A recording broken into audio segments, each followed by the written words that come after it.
Grabe, sobrang ganda naman ng MOA.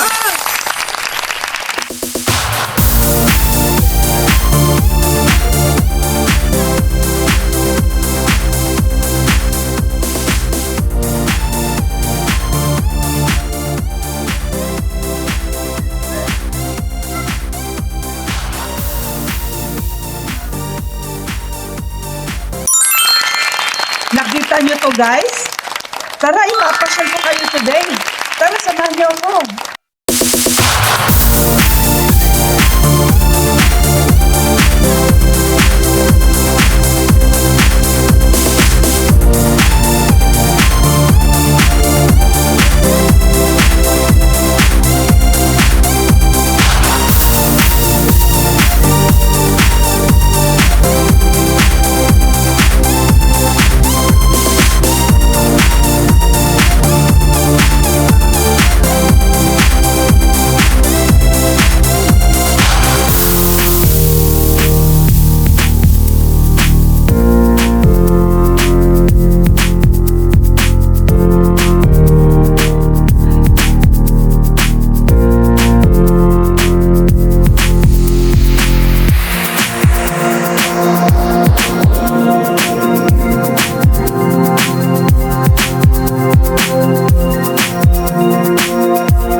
Hi guys! Nandito na tayo sa Mall of Asia ngayon. Just relax and enjoy at ipapasyal ko kayo dito. Tara na guys, samahan niyo ako. Ipapakita ko sa inyo today kung gaano kaganda ang Mall of Asia. Sobrang lawak ang lugar na to kaya pinili ko na lang ang aking i-video. Maganda, malinis at safe ang lugar na ito. Kaya mamasyal kayo dito sa MOA. Masyal kayo dito sa Mall of Asia, dalhin ang whole family at mag-enjoy. Guys, kapag bumisita kayo sa Metro Manila, siguraduhin bisitahin ang Mall of Asia. Guys, napakaganda ng Mall of Asia. Napakalawak ang lugar na ito. Kayo dito sa Mall of Asia, mag-relax at mag-enjoy. Ito na tayo sa SM Store. Aralin yung maigi ang lugar na to para hindi kayo maliligaw. Pag nasanay na sa Mall of Asia, madali na lang to guys. Mga resto dito, gustong mag-noodles. Masasarap ang mga foods dito guys. Nandito tayo ngayon sa second floor. Ito yung second floor. Mamasyal muna kayo guys at kabisaduhin ang lugar. Napakaraming stores dito. Mag-ikot muna kayo para makapamili ng maayos na gusto nyong bibilhin. Dito sa MOA, sometimes merong mga sale dito na products para makamura kayo sa mga presyo na bibili ninyo. Importante yun guys, kailangan marunong mag-budget. Ito na area may mga sandals, mga assorted goods. Ito naman yung Pandora. 9 West. Maganda ang mga paninda nila dito guys. Oyshoe RTW Store. Penguin. Dito guys, area na to, merong pasyalan ng mga anak nyo. Ang ganda dito. Ito ang makikita nyo sa likod ng MOA.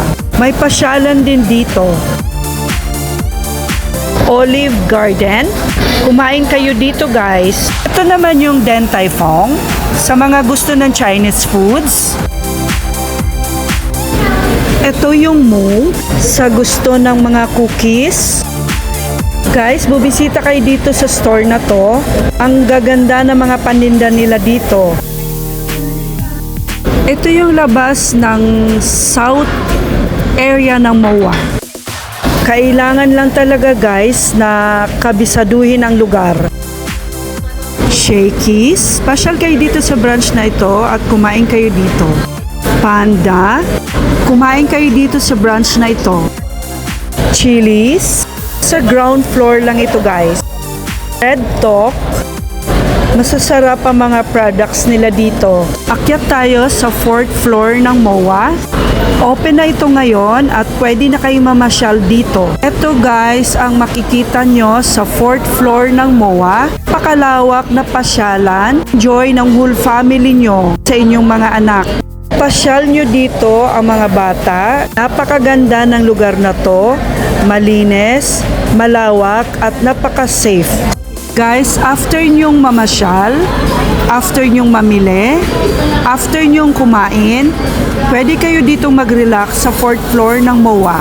Pasyal, mag-relax at mag-enjoy dito sa MOA.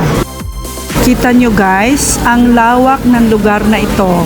Sorry guys, konti lang talaga ang percent na pwede kong mapakita dito sa MOA. Kasya ang 8 minutes vlog ko po. Pasyal kayo dito at explore ang lugar. Ma-discover nyo kung gaano kalawak itong lugar na ito. Napakaganda dito. Guys, mag-enjoy kayo sa ating pamamasyal dito sa MOA. Nakikita nyo na kung gaano kaganda ang Mall of Asia. Kaya kapag mamamasyal kayo dito sa Metro Manila, siguraduhin bisitahin ang Mall of Asia. Naman yung Swatch store, magaganda ang mga relo nila dito guys. KFC sa mga gusto ng rice and chicken. Paggabi na, ito na yung makikita nyo sa labas ng MOA. Ito yung MOA Arena. Napakalawak ng lugar na to guys. Sorry talaga hindi ko may pakita lahat. Sa MOA, ito na yung view kapag gabi na. Kaya pasyal kayo dito guys. Sana nag-enjoy kayo sa ating MOA adventure. Guys, always take your food supplements daily. Kumain ng prutas at gulay. Huwag niyo pababayaan ang sarili niyo. Guys, samahan niyo ako sa next vlog ko sa Quiapo. I-share ko sa inyo kung gaano kaganda ang Quiapo. Yung iba't ibang lugar doon at yung mga foods nila. At ang ganda ng kanila kapaligiran. Thank you for watching. Bye! May God bless us all. Thank you for watching.